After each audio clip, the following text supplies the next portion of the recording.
আমরা তো আগের পাঠে জেনেছি যে পদার্থ কি। পদার্থ হচ্ছে যার ওজন আছে, আয়তন আছে এবং যা জায়গা দখল করে তাই পদার্থ। তাহলে পদার্থ বলতে গেলে কি কি থাকতে হবে?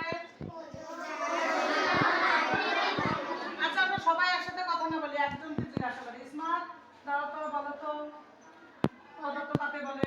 পদার্থ যার ওজন, আয়তন ও আকৃতি আছে তাকে পদার্থ বলে। সুন্দর। ওর জন্য একটা হাততালি দিয়ে আমরা বলো। তাহলে আমরা পদার্থ কি সেটা পরে জানতাম, তাই তো? তাহলে আজকের পাঠে আমরা শিখব বাতাস কি একটি পদার্থ। কি শিখব? বাতাস কি একটি পদার্থ।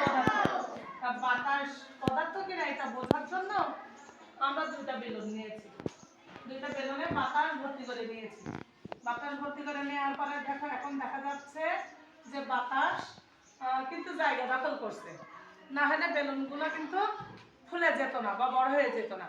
এখন আমাদের যে বাতাসের ওজন আছে কিনা, বাতাস পদার্থ কিনা সেটা যাচাই করার জন্য আমরা এই যে দুইটা বেলুন দেখছো না, আসো তো একজন এখানে, সামিয়া এসো,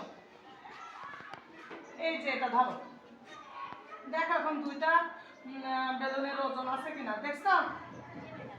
আছে, ওজন আছে। যেটা স্থির করে ধরে রাখো। দেখো যেটাই একটু বাতাস বেশি সেটা কিন্তু নিচু হয়ে যাচ্ছে, আবার যেটা একটু বাতাস কম আছে সেটা উঠে যাচ্ছে। মানে একটা ওজন যেটা সেটা ভারী নিচে নামছে, যেটার ওজন কম সেটা উপরে উঠে আছে।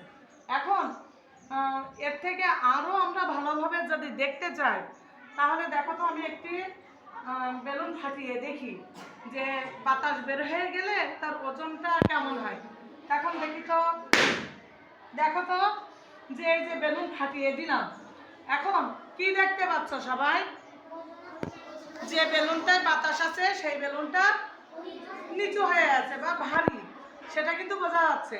আর যে বেলুনটা এখন বাতাস নাই সে বেলুনটা কোথায় গেছে? উপরে উঠেছে না? উপরে উঠে গেছে। তাহলে কি এখন বুঝলাম যে বাতাস জায়গা দখল করে, বাতাসের ওজন আছে? বুঝলাম।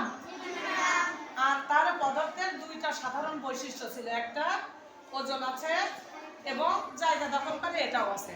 তাহলে যে দেখা এখন যে বাতাস তার তো জায়গা দখল করেছিল যেহেতু বেলুনটা ফুলেছিল। এখন যে বাতাস বের করে দিলাম, দেখো যে বেলুনটায় বাতাস আছে সেটা ভারী আর যেটায় বাতাস নাই সেটা হালকা হয়ে গেছে। তাহলে কি বাতাস কি একটি পদার্থ? তাহলে কি পদার্থের যে সাধারণ দুইটা বৈশিষ্ট্য আছে সেই অনুযায়ী কি এখন প্রমাণ হয় যে